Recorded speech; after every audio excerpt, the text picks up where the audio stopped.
gone very quiet. I just wanted to say a few words of welcome to really thank you all for being here and really thank all these great people who will be talking today, Anita, Michael, Pablo, Ed, the curatorial team for an amazing exhibition, and of course Dan Borelli and the whole group, Paige for making this happen, and again, all the people involved with communications. I really like this kind of exhibition, and I hope you do too, because this is the sort of exhibition that is exceptionally valuable. It grows out of the school, it comes out of a seminar or a kind of intellectual project that you're all working on, and then a few months later, it turns into really something that we can then all take pleasure in sort of seeing it come together. And I think it's also exciting that it's a collaborative endeavor amongst the faculty and between the faculty and students. And then we also really add a different kind of knowledge to the subject matter. And this subject of mountains that I'm sure Anita will talk about more is obviously a topic that more recently has been not studied as much, but speaking personally, when I was a student, which is a long, long time ago, one of the books that we had to read was by a woman called Marjorie Hope Nicholson, called Mountain Gloom and Mountain Glory, which probably also has something to do with this exhibition, because in that book, Marjorie Hope Nicholson was really dealing with the history of mountains from the 17th century to the 19th century and the shift that occurs in our own perception of how we see things. In the case of mountains, as has already been stated by the curators, from being considered to be ugly and things that were really also creating certain conditions of displeasure to one where it then becomes extremely pleasurable. And how is it that the same thing essentially goes through that? And I think in life we find many of these things that our perception towards them actually shifts in a way. That's one kind of topic which is interesting. The other one really relates to the importance of perception and questions of representation. And in the school a few years ago, we had an interesting exhibition connected to cartography. And in some ways, this exhibition also links to that kind of issue and that sort of topic, because linking cartography to mountains, there was a very important professor at the ETH in Zurich called Edward Imhoff, who died in the 1980s, but he was alive from the late 1890s to 1980 something. And he became an expert in doing relief representations of cartography, but especially mountains. And for us in the school, this idea of relief representation is also something, I don't know how many of you are into that or interested in that, but it's a very interesting thing where you have a three-dimensional object, like in the case of the mountain, that then you have to present in a two-dimensional fashion. And you do that also with buildings or with architecture. We often don't do that many relief drawings, but actually the concept of kind of shifting something from 3D to almost sort of to 2D, but still keeping the quality of the 3D, not like a facade drawing. It's kind of interesting, this idea of relief representation, which Imhoff did specifically in relation to the mountain. So those two topics of kind of the relationship of cartography and also the issue of perception and the changing nature of our kind of sensibilities is part of probably this broader discussion of the connection between mountains and landscape. And I'm really grateful for all the work that's gone into it, and especially to Anita for kind of spearheading this for the last, we've been talking about this for like 3 years now, and finally you see an exhibition. These things don't happen very quickly. So thank you, Anita, and thank you, the whole team. And Anita, please, welcome.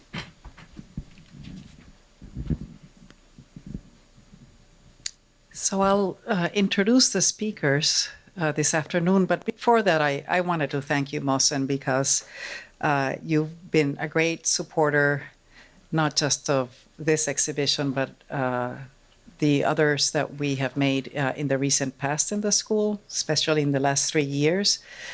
and for endorsing a kind of focus on the breadth of imagination that landscape can elicit, whether it has been through interdisciplinary explorations, such as this seems like a long time ago, but the Fashion and Landscape Show, where we really looked at the commonalities between unlikely design disciplines, or the intersection between technique and poetics, which is something that rarely gets explored.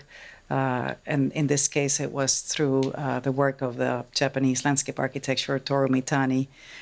And now this exhibition, which is about how mountains induce a broad spectrum of responses, from the visceral to the highly technical, from the extremely abstract to material practices all across design disciplines. As you know or will know soon, the exhibit is comprised of 7 installations in a broad variety of media, including models, scientific instruments, drawings, photographs, film, sculpture, and a soundscape of a moving and melting glacier.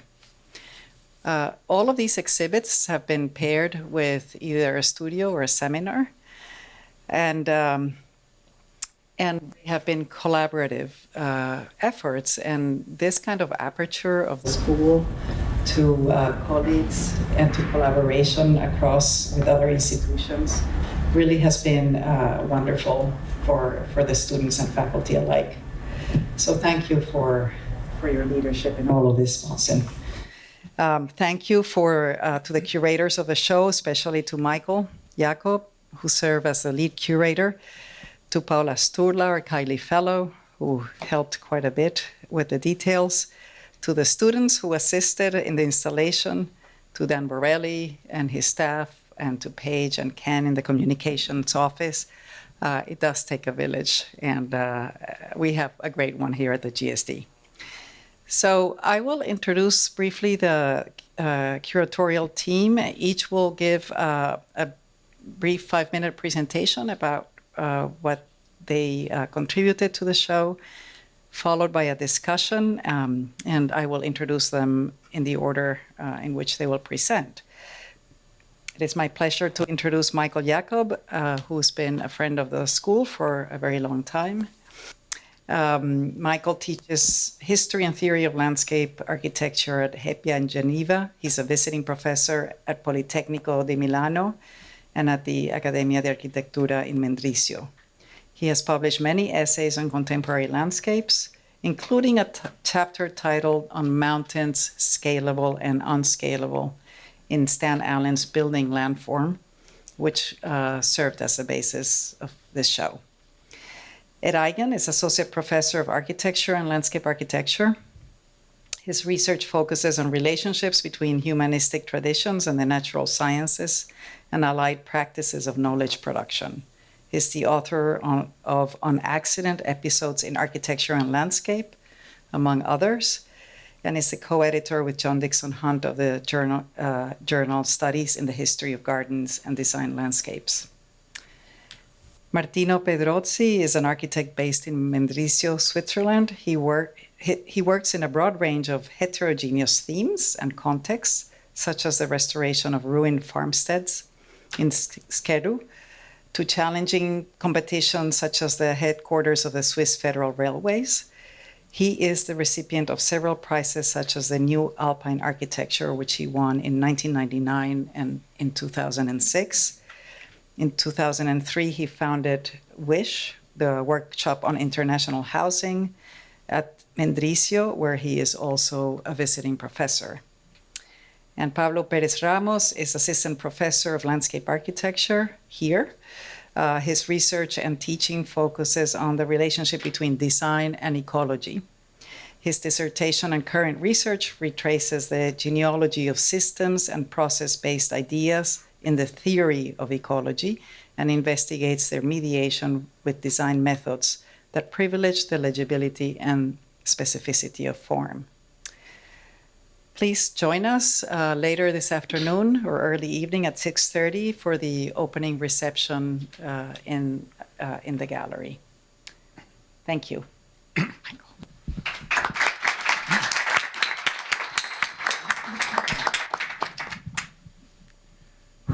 This works? Yeah. Thanks, Anita. Thanks, Mohsen, for the introduction. And first of all, really, I want to thank the GSD for this quite extraordinary adventure. I'm not the best person to comment on this exhibition because I'm too much in it. And as a curator of an exhibition, you're never the best person to speak about the project of yours. But maybe I just want to say something introductory. After we'll have a discussion where we'll enter maybe some problems which are more linked to theory and to representation and to some conceptual work. I just want to stress, first of all, the incredible pleasure to actually to build this exhibition with Dan Borelli's team. Dan is not today here, but I think he was absolutely central. And it would have been impossible to make this exhibition. I mean, you imagine it in your mind, but after to actually build it and to construct it and put it up, and it's really a collective work. And the more I work on exhibitions, the more I understand these last years that exhibitions are really collective works, and it's really, especially the older I get, the more I feel a pleasure in doing these things. I think it's really something wonderful because when you write a book or even when you teach, you're always there in a sort of more or less autistic way when you deal with your own subject. And doing exhibitions is you're automatically linked to other persons. And this was extremely helpful because when we invented this completely crazy line, what I called the mountain line of beauty, I mean, it was an idea. And after from the idea to that it becomes something real and that you can touch it and then you have printed on the wall. So you see that there are so many phases of translation, and probably the process in doing an exhibition as interesting as the exhibition itself. So at least for us, it was really amazing because it was a sort of laboratory. And then I have to add that we worked with the students too, which was a great chance. We had this wonderful opportunity to make a course together with Ed. And it was for both of us quite new and quite exceptional because normally we do our courses and there to share these things and to discover things together. It was really a great surprise. And I think the course then became the exhibition or vice versa. And you see the results on the wall. And it's up to you to judge if you find it successful or not. But for us, it was very successful because it was a way not to only stop and with some readings, but after to go from the verbal to the iconic and to see the objects which we were speaking about. So this exhibition is mountains, of course, we'll speak a lot about this, are absolutely at the center of the exhibition, but at least for myself, it's not a celebration of mountains. So it's not mountains are extraordinary, probably too because I'm a Swiss citizen and I live in a place where mountains are everywhere. And but maybe because I'm a Swiss citizen, I'm very much aware that mountains didn't interest anyone before 100 years. So the Swiss discovered their mountains with tourism around 100 to 110 years ago. You see the Matterhorn, the famous Cervin. Well, it was a mountain very much hated because people said it doesn't have even vegetation. It's a sort of ugly something. It's a sort of bizarre crystal. And it took really the British and Wimper and then tourism in order to show the Swiss, look, you have some cool places here. You should be interested. So the interest in mountains, even in a place like Switzerland, is very, very recent. And people learned to be interested in their mountains and to recognize it. So there is a sort of paradox, and this paradox was part of the philosophy of the exhibition. Maybe the biggest object which exists in the world, geographically, we don't see them, or we have difficulties to grasp them, maybe because of their size, because of their scale. So they're incredibly impressive, and they're there, but they're not there. So what does it mean? What is their presence, and what are the way we present them, and what happens with perception? So I think then the exhibition started to become something intellectual, and I think it's an incredible chance to have this long corridor at the GSD because the most wonderful thing is that we cannot show original work. And I think this is quite amazing because, you know, when you have some wonderful drawings from some great architects, you have the aura of these objects and it's cool. But when you're confronted with a place where you say, won't show originals, you have to invest so much more into inventing something which intellectually works. So the whole exhibition becomes a concept. And I think, having seen different exhibitions throughout the years here, I observed that this is a great chance, because you have to invent something, and you have this becomes really a walk, and it becomes a mental experience. And I find it very rewarding and far more interesting than only showing original work. So that's how this experience started. So I will stop here already, because I think we had 5 minutes, everyone, and then we'll go on and we'll enter into the details of the exhibition. Yeah. Thank you, Michael. No slides. Yeah.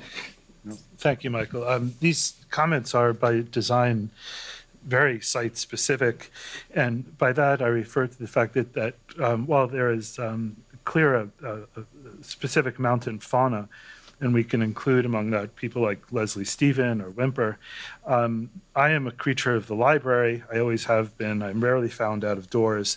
So I was very gratified when it fell to me to represent the work and range of concepts, themes that came out of the seminar in this library space. And added to that, in setting up a discussion, I was very mindful of the fact that I was going to be speaking in anticipation of a discussion that is largely about writing that's already on the walls, which was the large part of my labor over the past few weeks. So that will explain what it is I've done here or haven't done, and I'll try to do it quickly. So I am caught here, and literally so, as the writer of the captions on the walls around you, from the Latin captio, to seize or capture, though in actual experience I expect something closer to Benjamin's adage about architecture, here applied to wall text, will be the case, that it is experienced in a state of distraction. But as I was saying, with this afternoon's discussion, I am caught, and not for the first time, between the spoken word and the written text.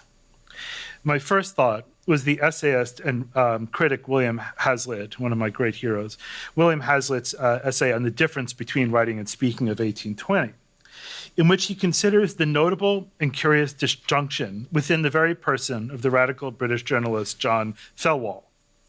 Hazlitt observes that in his capacity as an orator, for which Thelwall was lauded, he was like a, quote, volcano vomiting out lava. Vomiting, evidently, is sometimes a good thing. As a writer, however, Thelwall was like a volcano burnt out. Now, is this condensation, this becoming solid, this slowing down, this cooling off, as it were, becoming fixed and mountain-like, entirely to be regretted? And as you'll see in the wall with the representations of Kilauea, the idea of volcanoes as preternaturally photographic laboratories of mountain forms coming into being is something to be considered. But what about this burning out?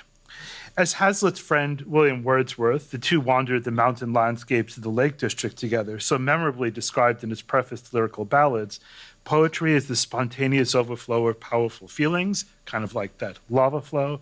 It takes original from emotion, recollected, and tranquility. It cools off, it condenses. Who has the time for tranquility, though? Indeed, I'm keenly aware that this discussion is eating into your lunch hour.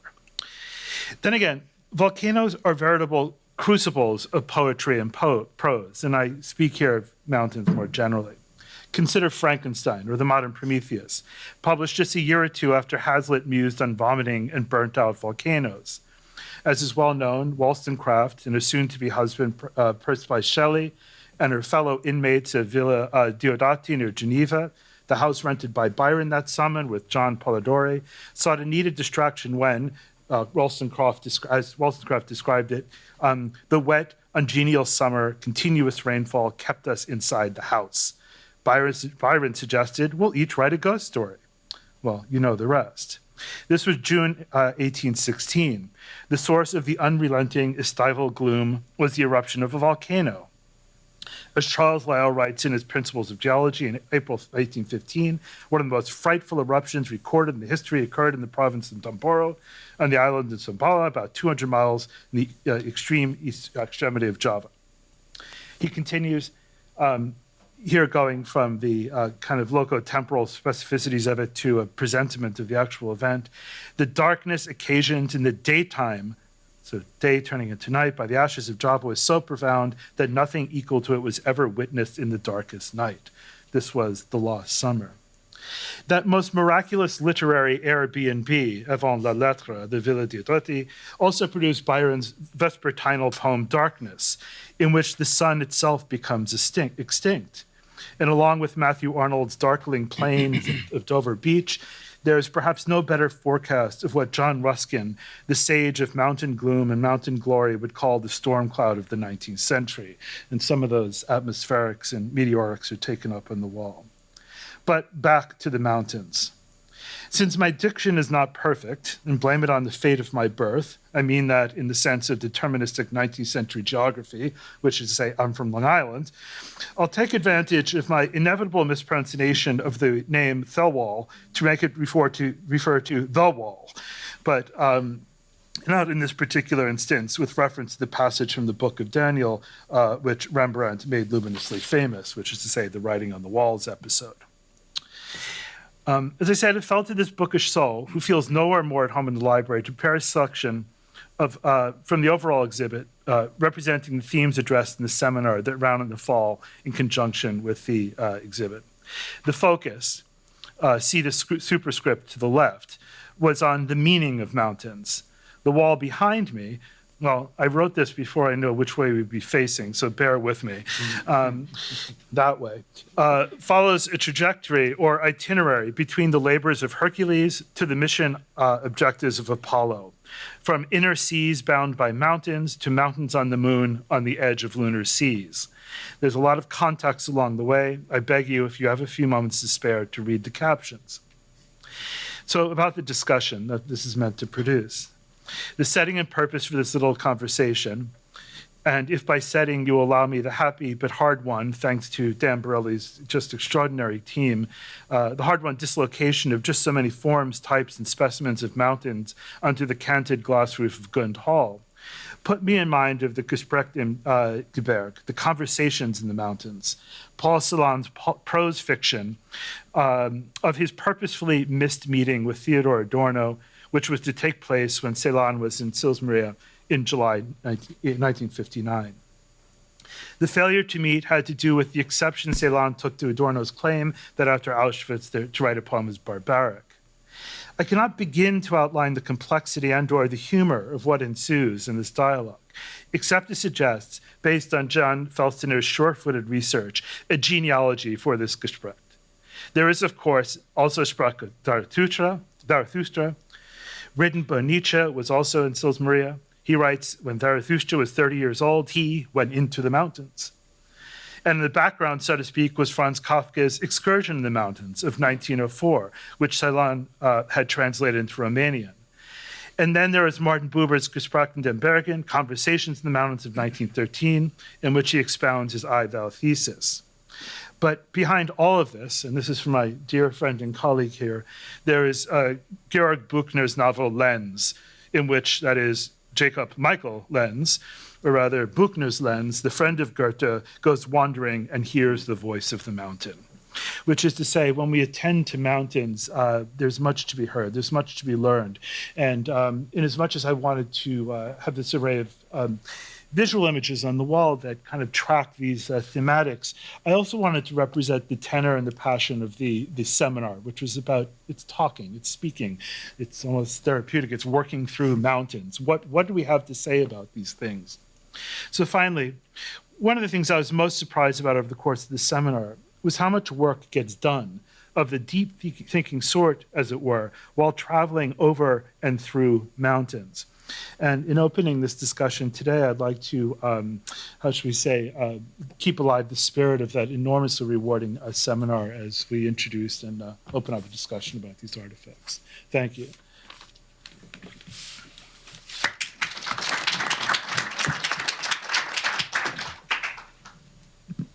Good afternoon.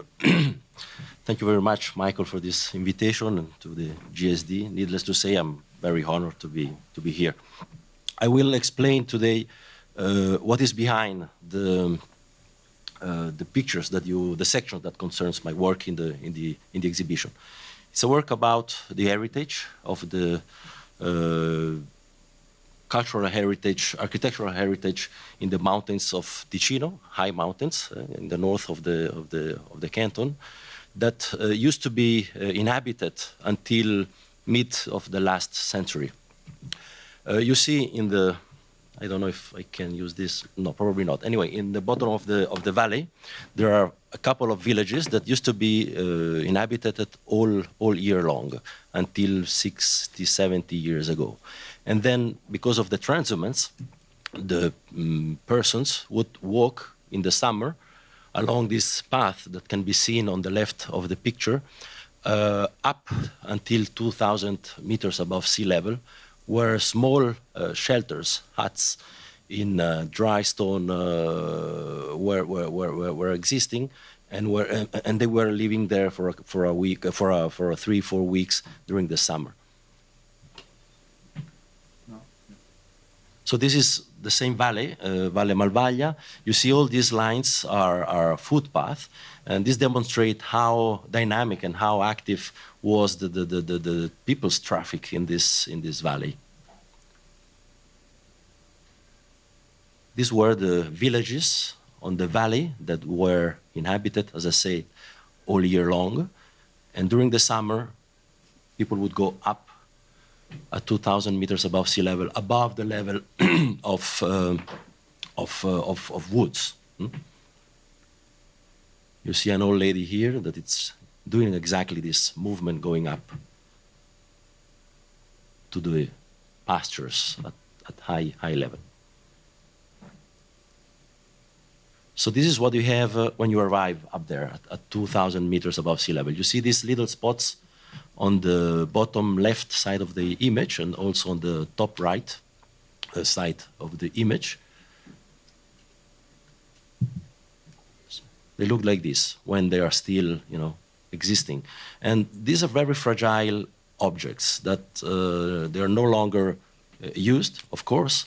And as long as you don't make maintenance every summer, and this is what happened in the past, because every summer people would go there and do some maintenance, they fall apart very, very quickly. You see the cracks in the building, and the stones in the top of the roof, they move very fast. The water goes into the structure and makes the wooden structure bad, and everything falls down pretty fast. So this is an internal image of the same hut. You can imagine how poor was the living in these places. And I'm talking about 60 years ago, not more. So it's quite amazing, I think.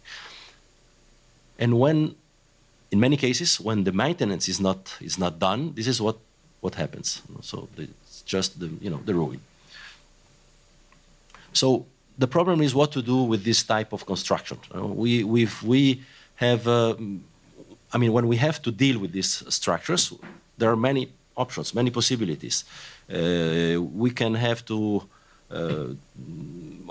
work with a well-conserved structure, so this is a case, or we have to deal with such a type of ruin, which is a completely different case. So, and in between there are many different possibilities, and every possibility needs, I think, a specific answer. So I will show you now some of the projects that we did very quickly in order to make you understand what I mean.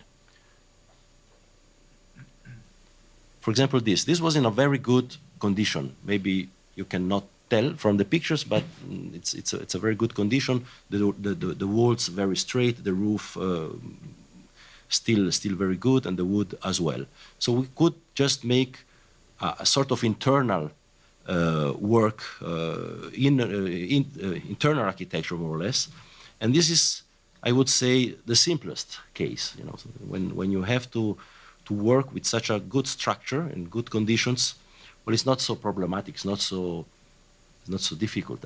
I would say.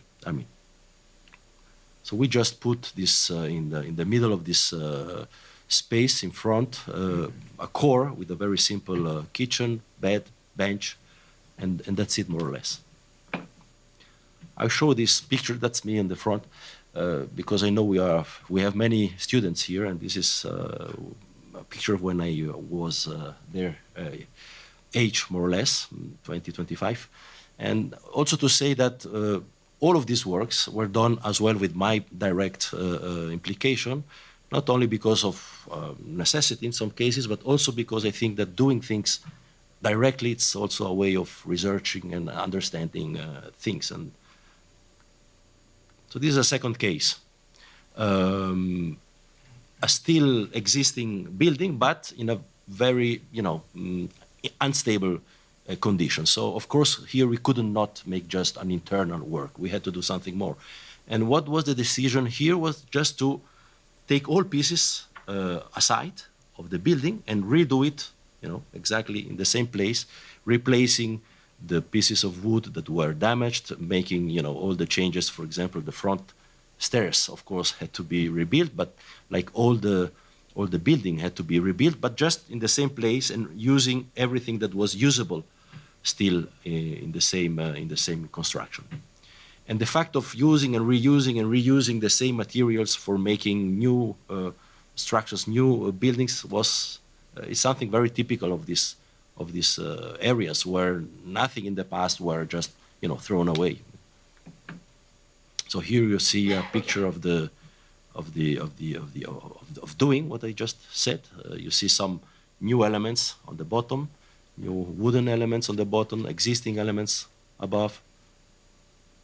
The wooden elements were prepared on site, cutting local trees. And this is the result. So exactly the same volume, exactly the same position, but just straight. Okay, and then inside we did an operation more or less similar to the previous project. So this is something different. We had to make the maintenance of the roof because many years were passed without doing anything. So we reinforced the trunks of the roof. You see, this man is sticking a new beam into the roof, And I took the opportunity of this work to change the detail between where the roof touches the wall. You see there is an eave that it's going out with a shadow, and by doing this, this very much tectonic expression changed completely into a plastic more form. Not very dissimilar to the stone that you can see on the right of in relation to the building. This stone here, rock.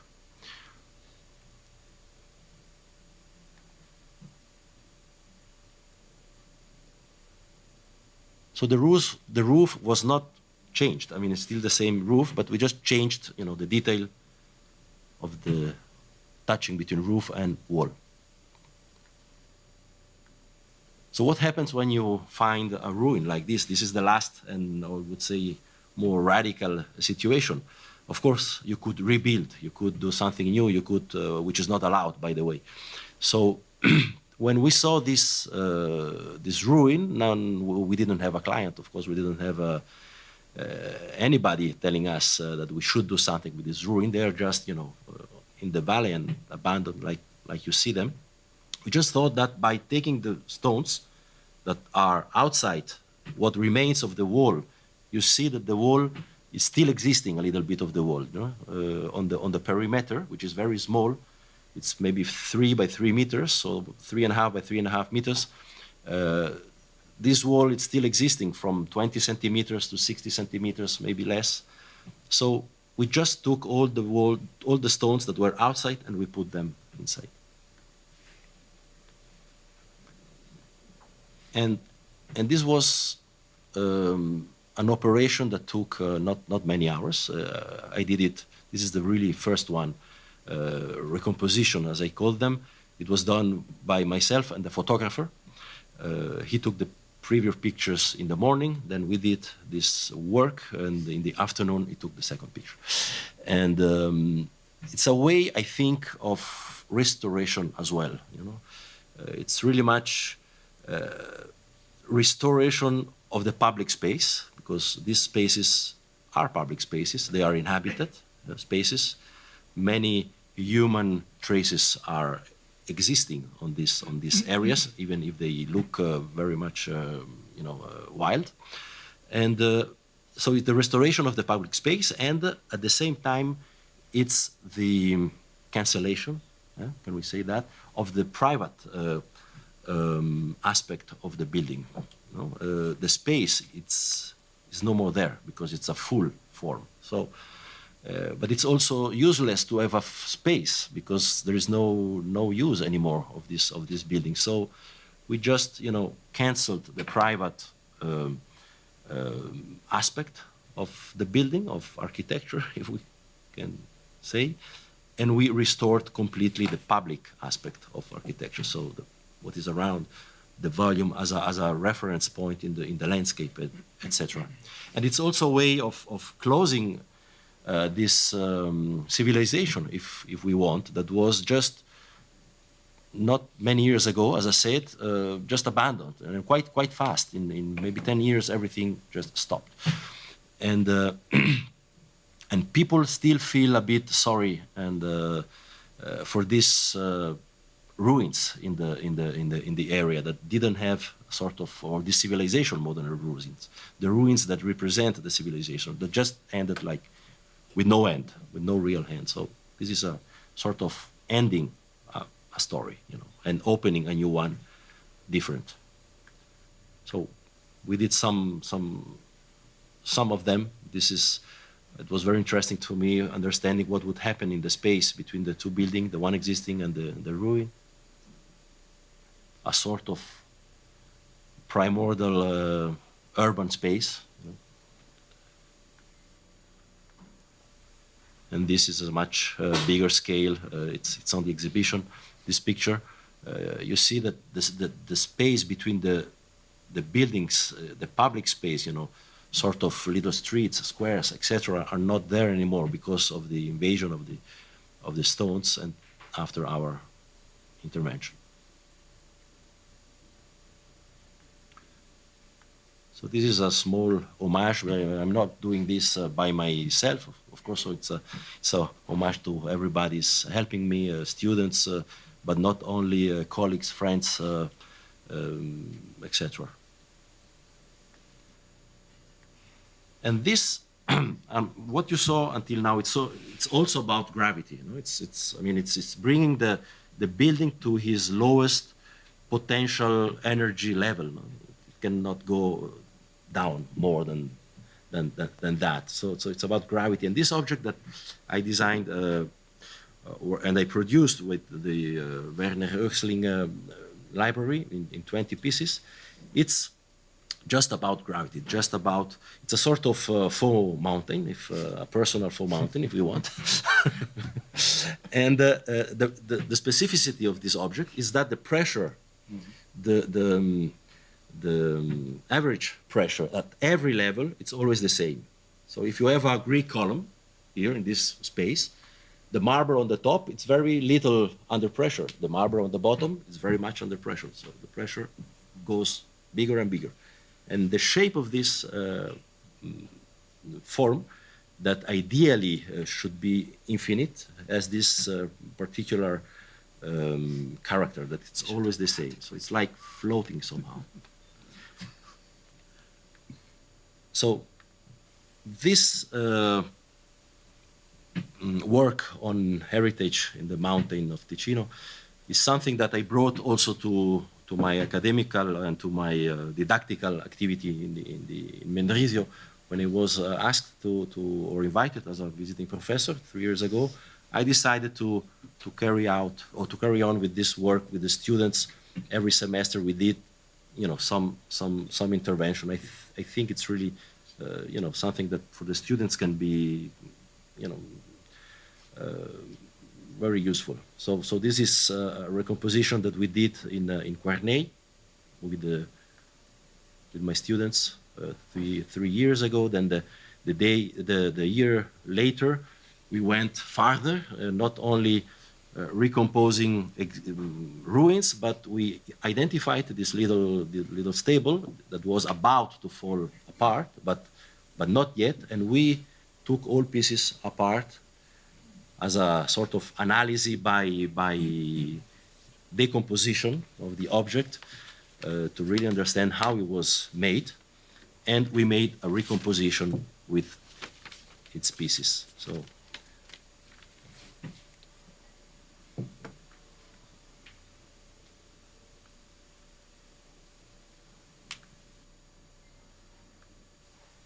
And then, and this is the last part of my presentation, the problem is not only the abandon of the architecture, there is also an abandon of landscape, of course. People used to make maintenance of architecture, but also maintenance of the pasture, cutting trees, moving stones, keeping the space, available for animals, for their animals. But now, this is not happening anymore. So the wood is coming, it's invading these original pastures, and these groups of shelters are being more and more becoming into the wood, not like in this historical picture that they are outside the wood. So see, for example, this group of seven huts in the left of the image. It's above the level of wood, and this is 40 years later. You see, it's in the middle already. So there is, and this is Scheer, where we saw already some pictures of this Alp, and this is a picture of 2015. Look at this area in the square, and 15 is on the right, and 1995 it's on the left. So it's 20 years difference. See how much the wood, pushed. So what we thought to do with our students, and that was just a few months ago, we went there.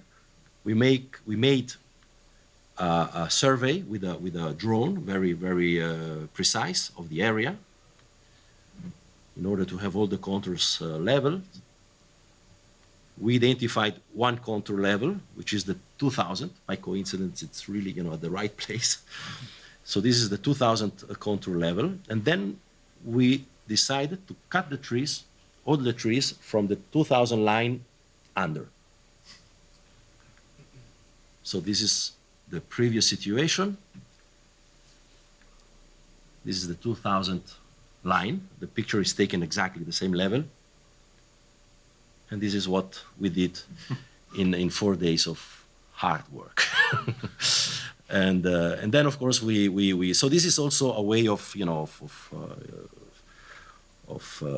restoring the landscape, restoring not only by taking the stones away from the landscape, but also by keeping the space of these villages, so to speak, free and open. And then there's a little video here, I think. Yes. So this is, it's 1 minute long, I think. It's the last part of my presentation. This is during the cutting of the trees.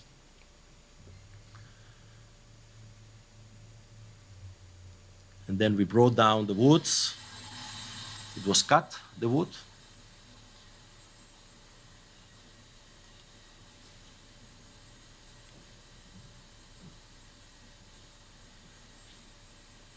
And then partially with the wood that we cut and partially with wood that we found in this place already, we built a raft. The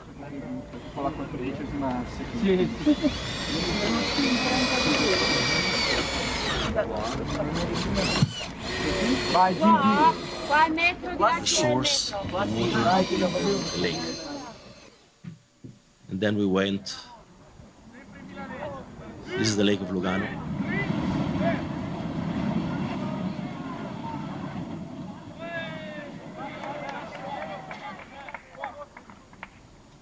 Then, of course, we went having some fun.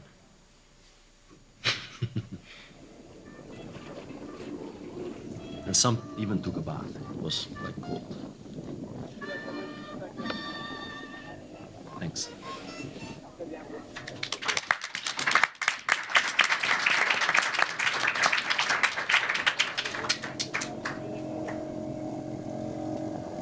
One second more. The captain is missing. Okay. Thank you. Good. Thanks. Okay, Pablo. Yeah. You need to come here or not? No.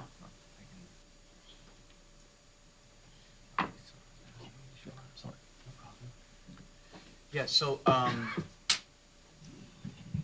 does this work? Yeah.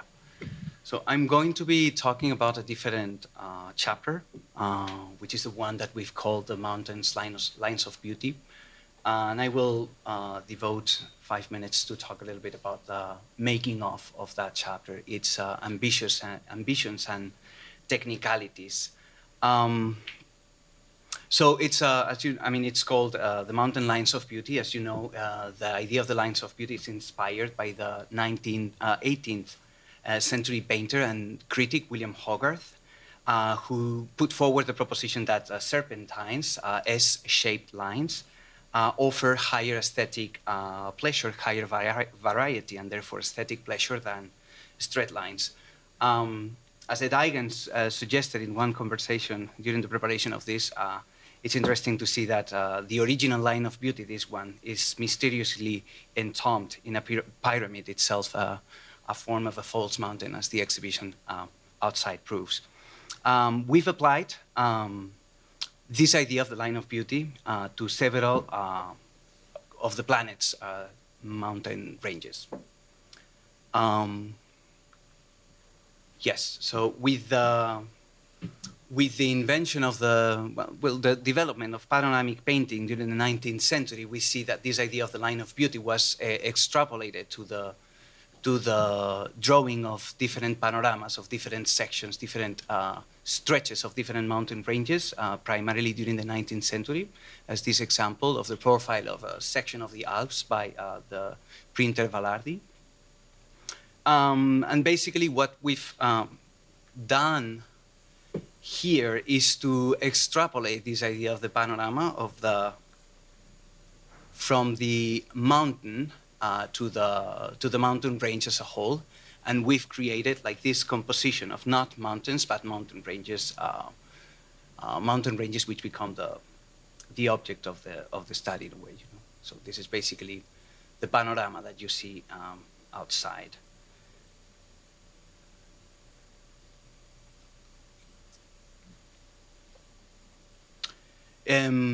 It's not easy to leave the 19th century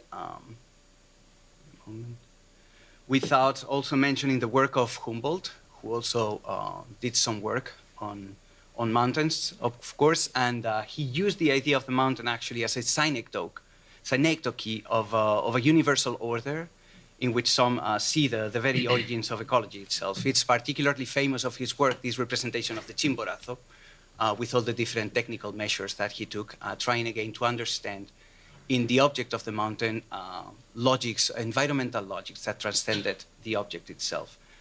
So in a way, what we're trying to do here is following this Humboldtian universalization aspiration, we have tried to push a little bit these limits, and taking advantage of the general size of the wall outside, we have built a document that in a way allows to read the scalar relationship that exists between these titanic geographic tropes and the Earth itself. Of course, each of those arcs is the representation of a mountain range as it develops over the curvature of the Earth.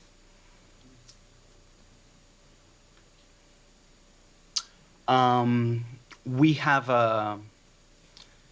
one of the challenges that we found, and maybe we can also talk a lot about this as part of the discussion, is how do you choose which are the mountain ranges how do you make that selection? Basically, to put it relatively simple, it took a little bit more than that, but all the mountain ranges that you see outside are more than 1,000 kilometers long and have peaks that are more than 4,000 meters high. There are 13 in total, 5 in Asia, 3 in Africa, 1 in Europe, 2 in North America, and 1 in South America, and 1 in Oceania.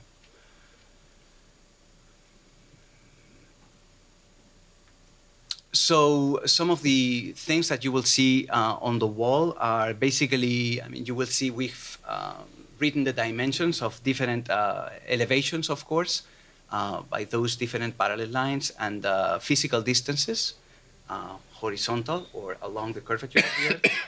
We have drawn 2 different kinds of borders. Those parallel lines that sometimes run underneath the mountain range section are political borders that run parallel to the ridge of the mountain range. And then we also have some perpendicular borders that mean, for example, when the Andes leave Ecuador and enter into Colombia, or when from Colombia to Venezuela, etc. But in some other stretches, the Andes, of course, separate Argentina from Chile, and that appears as a very long line that unfolds underneath the main one.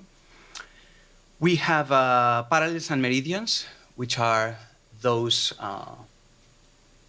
gray lines that create that sense of a rhythm. And we also have cities and peaks that exist within a certain distance from the ridge of the mountain range. So Quito is not exactly on the ridge, but it's less than 50 kilometers away from the ridge, so it is represented on the wall.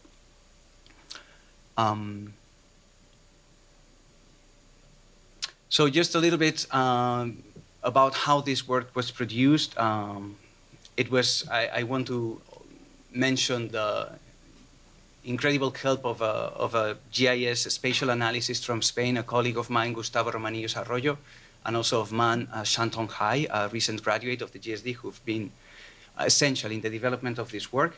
Basically, we started with what is called a DEM file. That's a digital elevation model that we see here, of course, in this case, in the Tibet and the Midwest, in the Middle East. That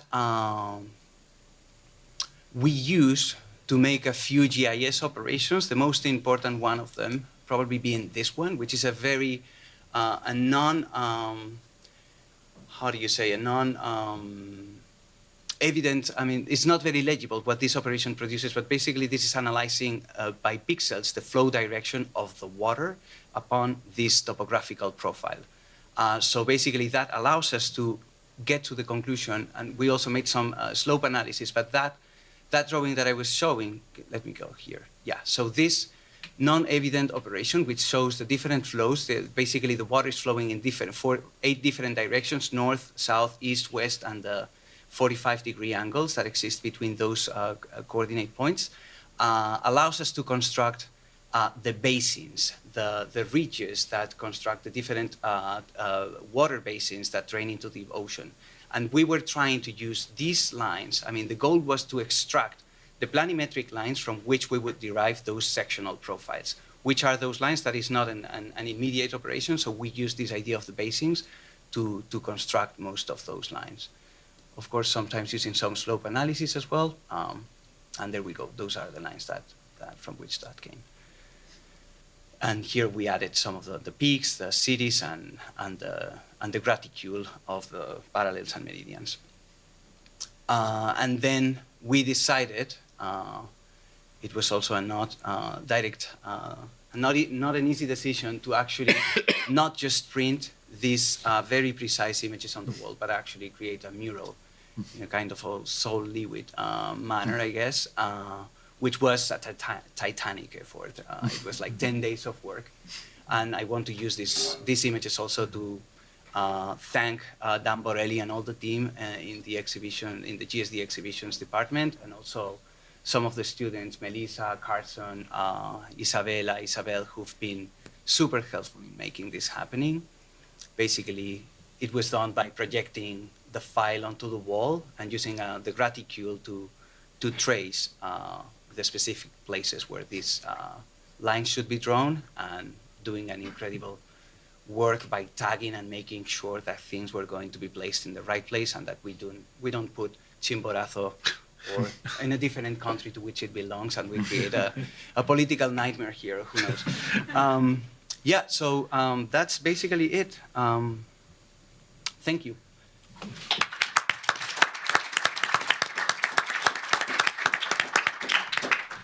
So I've been also asked to moderate this discussion. So I've prepared, we have like 30 minutes left. We will have the panel reacting to some comments, some from mine, some from themselves, and then we can open it up to some questions at the very end, okay? So I would like to start perhaps by giving Michael another opportunity perhaps to explain why this exhibition happens at the GSD. What it is that, I mean, since the very conversations that you and I had when I got into the team, we were talking about the gallery space being actually difficult, and one of the possible strategies to resolve the fragmentation of that space would be to work with very different chapters. That I think, nevertheless, we were able to achieve a sense of a wholeness, but those different chapters would be able to mobilize different senses and to also mobilize different branches of knowledge. Some of them are more historic, some more geographic, some of them more artistic. We have music, we have cinema, etc., etc. But, and all of those chapters, of course, those senses and those different branches of knowledge associated to the idea of the mountain. But I would like to know a little bit more about why mountains, why in a school of design, why in a school of architecture, landscape architecture, urban design, and how it began and how did it get here? So it began, I think, with a discussion between Anita and myself. So we started to speak about an exhibition, and it became an exhibition about mountains. I think it was an advantage that mountains was a very general theme, and it was not pinned down to one particular or one particular topic. So it was mountains as a concept. And I think it was fundamental, at least for me, when I try to work on an exhibition, it's important to start to ask yourself, what do you do when you make an exhibition? What is an exhibition about? And I think you should do exhibitions if you, it's important to be very radical against simply your will to make exhibitions. You have to, it has to have a sense. It has to go very far. So I try to immediately to ask myself what happens in an exhibition. And the first thing which comes to mind, it has something to do with representation. Because representation is so central in a school of architecture, but it's more general. Representation is fundamental for all of us as living beings because, well, in Kant's philosophy, everything is representation. Anschauung and Schopenhauer, again, it's representation. We don't see the world as it is, it's a representation. And so what happens after when we show something? Anyhow, we cannot show mountains because there are infinite possibilities to show and to present. So we have to make a reduction, and then representation becomes a choice of possible ways to represent. And then comes to mind this wonderful idea of Paul Klee, who said, art doesn't simply show something, but it makes the visibility visible. So it is about visibility, about thinking about visibility. And I think mountains give us a possibility to inquire visibility and different ways to think about visibility. What is visible? What is visibility? And therefore, probably this exhibition is divided into different chapters where each time we have different ways to ask this problem of the visibility and of the representation. You just showed very well, I think, the extreme difficulty of translation, plural translations, in order to come from a general idea of the form of the mountains, which you find very often in descriptions in guidebooks of the 18th century. You find ranges, and people even in the 18th and 19th century even immediately would have recognized the peaks. So there was a general culture, but this was an abstraction. And this abstraction comes from a graphical form of representation, which is present in many documents, which you see here. And then we see that it's infinitely more complicated. So we started to speak about it, and at the first we thought, well, mountain ranges are something which immediately you can understand immediately. And when we went into this research, we saw that it's so complex and there's so many ways to represent it. So I think this is a key because it shows that at least that as I understand it, that mountains, this object becomes in the exhibition a poetic object. So we could say it's a polysemic object. It doesn't have only one sense. It's not only mountains geographically. It's not only mountains politically. It's about many ways to speak about mountains. So what we try is to invite you without too many, there are many captions, but there are not too many captions either. So we don't want to explain so much. I think it's not, we don't want to show too much, but it's to invite, it's, maybe we'd call it poetic too. So it's a poetic logic that we put things together, which one illuminates the other. And so it's about not to show too much either. So to let space for imagination, to let space in order that the representation becomes a representation in our mind, and it's not an explicative exhibition where you say we have very, very definitive statements. So I think that was one of the key elements to try to think about representation and ways to represent things, and then this opens many doors and many windows, I hope. You guys have any reactions along those lines? Yeah. Oh, sorry. Well, concerning this, this white, huge wall that you explained a few minutes ago, I really think it's something poetic somehow. It really touches, because it never happens that you have a section of a building and then you see the curve of the earth. I mean, you just trace a straight line, of course. But if the building is so big as a mountain, and because it is a mountain in this case, you have, the section of the mountains, and you have to draw, the curve of the earth, because it would be too much of a approximazione to not do it. So I think it's the first time that I see something like this. It comes from a very technical approach, a very technical, with these programs that you used and all these tools that you have here, amazing. But at the end, the output, it's very poetic. So when I came here yesterday morning and I saw the exhibition the first time, I was really touched by this, seeing the earth, with not just round, like it's always shown, but with the section or something. And about visibility and imagination that you were talking about, Michael, a few minutes ago, I'm very sensitive to this to these ideas because I have to talk about my work to explain why.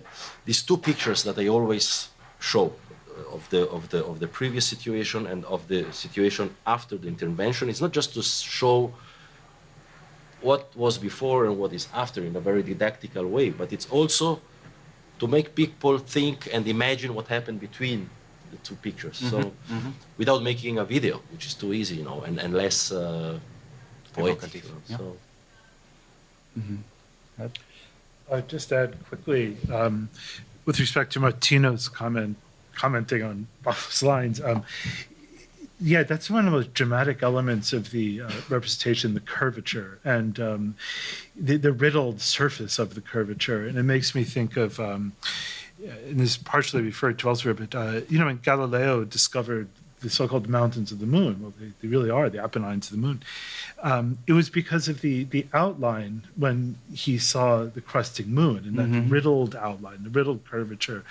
The other thing I'd just mention quickly, to pick up something Michael said, and at the risk of sounding somewhat polemical, is that the idea of polysemic objects or poetical presentation, I think, was very close to my ambition in being part of this show, which is simply to say, my initial thought, to be honest, went to the artifacts that are placed in the vitrines, and the dean had mentioned Imhoff a moment ago, so the topographical model there is by Imhoff's teacher, Heim. And with my cognizance of the legacy of the natural sciences of the 19th century, that's initially where my imagination went with this. But through the seminar and elsewise, what I wanted to put on exhibit in the building was discourse, was poetry, was the meanings, the significance that produces, surrounds, and shrouds mountains, which is why that, as you put it, the polysemia of these, they're not objects, they're things, they're phenomena, is so important to highlight at this point.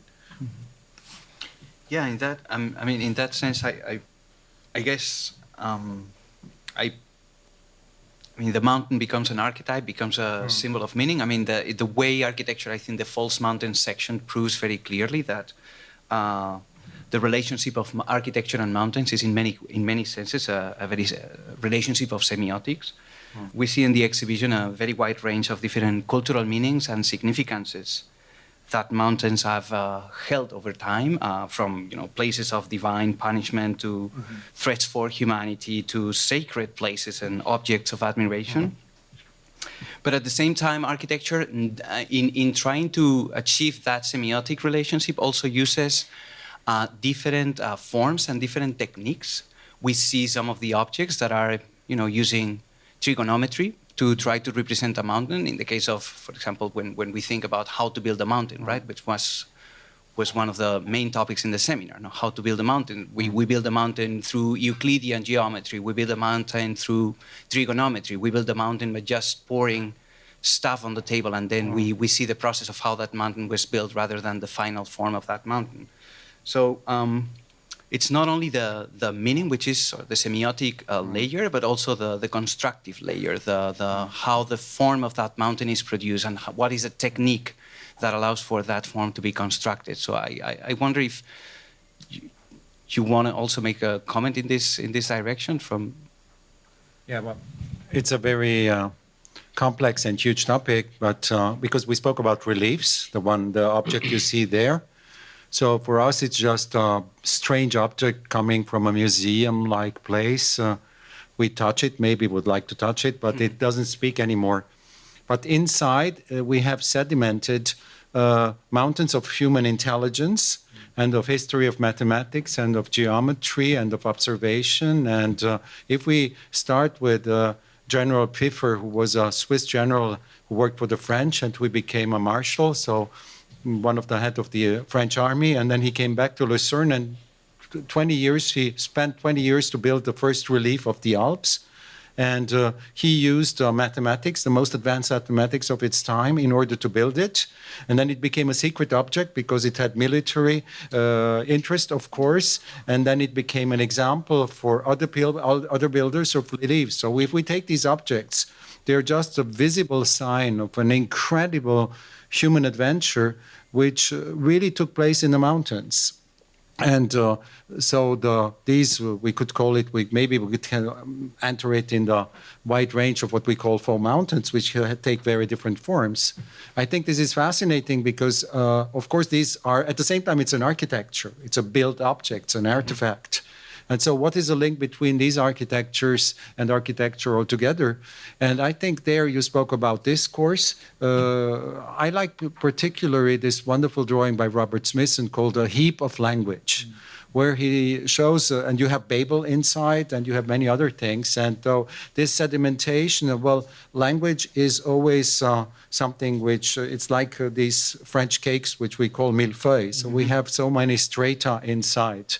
And normally we see only the upper stratum, so we see the last stratum. That's what we eat, but behind it or inside there are so many things, and so I think this is another image for the exhibition because you have a section on camouflage. So we see mountains, and it's just a picture, it's just an image, but what happens inside? And I was always amazed by knowing more and more the inside of the Alps. But it's the most incredible architectural construction. There are thousands of kilometers of roads inside the Alps. There are so many things happen. And so the natural objects are not natural anymore. And so there we have a link between architecture, landscape, and the mountains. And I think the faux mountains, each section in its way tells a different story. And the last remark, I think one of the other important aspects is about digging and building.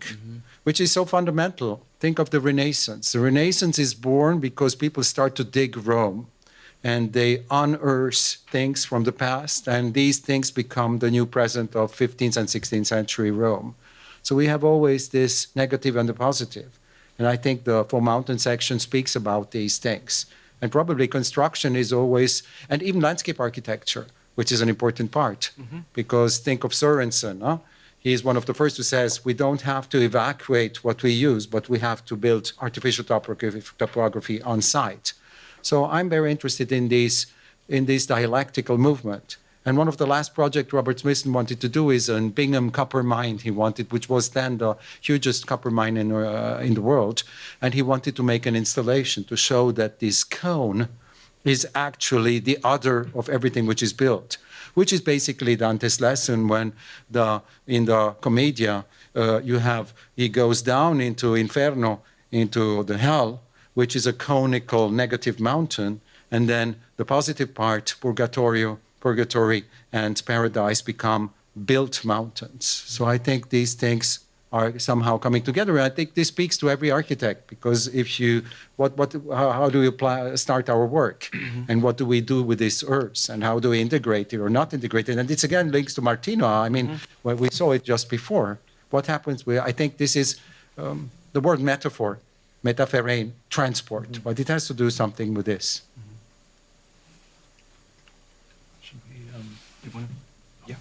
Yeah, we can open it for some questions from the audience. Is there any? Please, Lane. Yeah. Thanks. I want to ask Pablo and the others about the mountain lines of beauty, and what I imagine that title to be a kind of speculation on the representational or aesthetic application of this cartographic method towards an idea other than our sort of automatic one of the sublime with mountains, but maybe this other picturesque, this other kind of aesthetic thing. So I'm curious what you discovered applying the idea of the line of beauty to this cartographic information. Yeah, I mean, it was, as I said, what was very challenging, I think the most challenging thing, I mean, besides the technicalities of the production of those lines using GIS and using a very long sequence of commands that was not evident for me because my knowledge of the platform is limited, was, we thought, okay, if we ask GIS, if we ask science, it's going to be super easy to know what the planimetric line that will produce that profile will be. You ask a GIS expert, and yes, of course, there's a layer that draws mountain ranges or something like that. So, and then we find out that was not easy at all, that we had to do several commands to infer ourselves what the planimetric lines were going to be.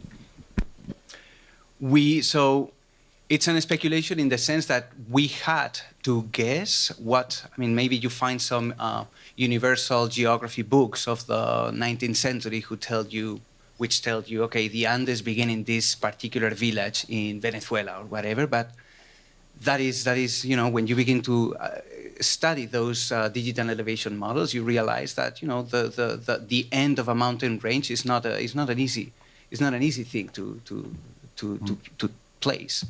And the same with the line itself. In most cases, we try to be relatively automatic and follow the idea of the basin, the ridge that divides the Amazons from the Pacific watersheds in the Andes, for example. But in some cases, if you do that, you are sacrificing actually lines that would be more beautiful than that line that is following the ridge, because the line that follows the ridge is not going down the valleys and the peaks again. So that would be a more sinusoidal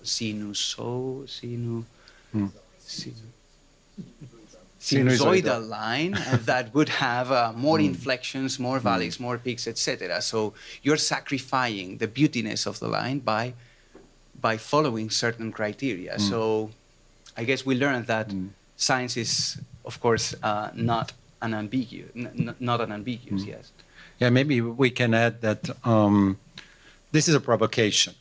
Mountain Lines of Beauty is a provocation, And it has to remind us that our main concepts in the history of aesthetics come from the 18th century. And the birth of aesthetics in the 18th century, it comes with the crisis of aesthetics. At that time, people, the most important people who deal with the theory of the beautiful, say we're confronted what they call je ne sais quoi. I don't know why. It pleases, but I cannot explain it. And then you have these new theories of the sublime and of the picturesque, which try to deal and to give answers.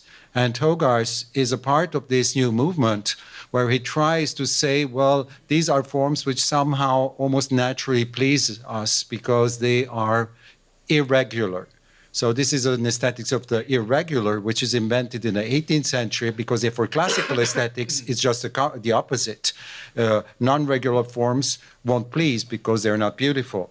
So this is a new form of the beautiful, which is invented in the 18th century, and which is new and not new, because if you think about Leonardo da Vinci, all his bodies are what he calls figura serpentinata. They're all S-shaped. So there is a sort of new a new key in order to read nature, and we try to transpose it in a, I think, almost ironic and deconstructivist way to the mountain ranges, because mountain ranges simply don't exist. We had to build them. We had to construct them. So they're constructions. And maybe mountains generally are constructions, the mental constructions. So this is another theme of the exhibition that we want to show you, that we learned to identify this object because something happened in the 17th and 18th century. And also, Lane, I would give Hogarth credit for being sublimely silly in his own right. I mean, if Lawrence Stern taught us anything, the Serpentine line of beauty is quite funny conception. And if you look at the analysis of beauty, it's effectually a comic book. So, there's something to what's given to the eye is impressive, and what means are garnered to explain it. But a serious comic book, because you saw the line in the pyramid, and the pyramid is a sign of Freemasonry. So everywhere in Europe, especially in the 18th century, you have pyramids. You have it, for example, in Parc Monceau in Paris, etc. And this is a very, very central sign for Freemasonry. You find the same in Mozart and etc., etc. So there is a Masonic message too in this theory. Further silliness. Yeah, I agree. Yeah. I think we have time for another question at least. Yeah. Steve? Well, thank you all. From the perspective of modern ecology, I look at mountains rather differently. Not as line and mass, but as a theater for organic change. In two levels. The first, of course, started with Humboldt, and when that was looked at quantitatively, we saw that communities of life change up and down a mountain, but not together as named entities. Each species changed at a different point when it began and ended. Mm-hmm. So the study of life on mountainsides showed us that each species was individual, that a community, a habitat was a construct. It wasn't real. And then more recently, in the mid-20th century, individual species up and down a mountain were looked at very carefully. We found that within a species, size, shape, and life history changed up and down a mountainside. And we learned that the Linnaean construct of a binomial name for each species was wrong. That the proper study of organic evolution was the individual population, which kept changing up and down a mountainside. So from my tradition, mountains are a place of change, not of stasis. Mm-hmm. And that's another way to think about your images on the wall. Mm-hmm. Cool. Yeah.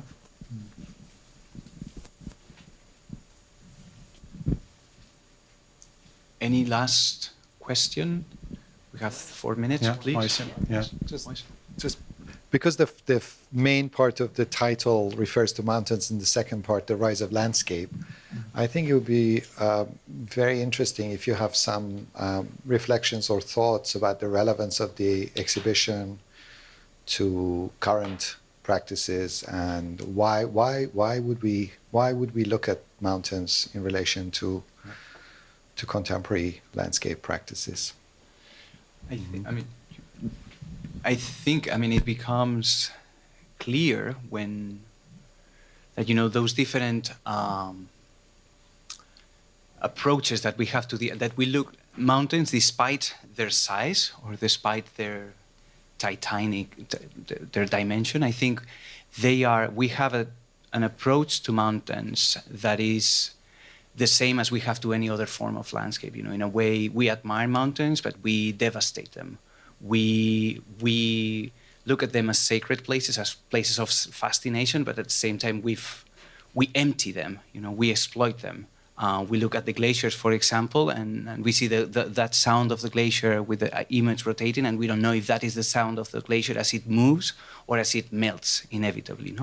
So I think that they are powerful for us to understand how our capacity, in the age of the Anthropocene, how our capacity of changing the environment doesn't have a geographic or a limit in the dimension of that capacity to affect the environment. So I think in that sense they become a very clear sign, an index of the degree of transformation that human action can have on the landscape. Mm-hmm. From my point of view, because I asked Michael after a series of conversations, I think it's easy today, speaking of polysemic objects, to forget how polysemic landscape is. And to try to recover the richness that is embedded in all of these interpretations, even around one subject matter, i.e. mountains, I think is really important, in fact. How we measure them, how we feel them, how we listen to them, how they become abstracted. The sort of typological studies in the full mountain sections are really interesting, but also as we speak, the actual connections, even, for example, between the yellow wall, the line of beauty, and Martino's reconstructions are very interesting.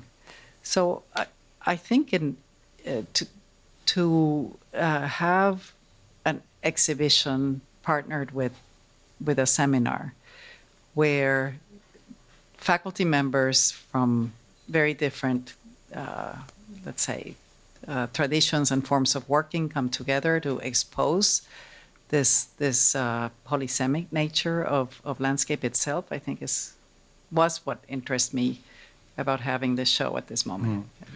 Yeah, maybe just a very last remark. So first I want to thank our friends from SwissNex, because we worked with them for this exhibition.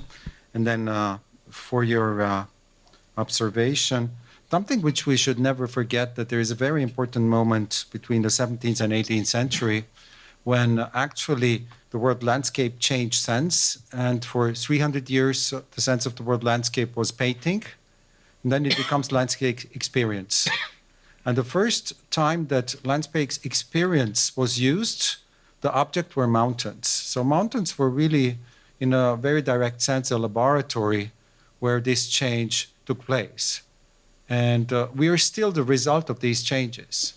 So then I agree with you that probably mountain as an object of whatever we call landscape today is very similar to other sites or other types of geographical identities. So we have protected landscape, mountains, we have uses and abuses, we have urbanized mountains, so it's very difficult to generalize.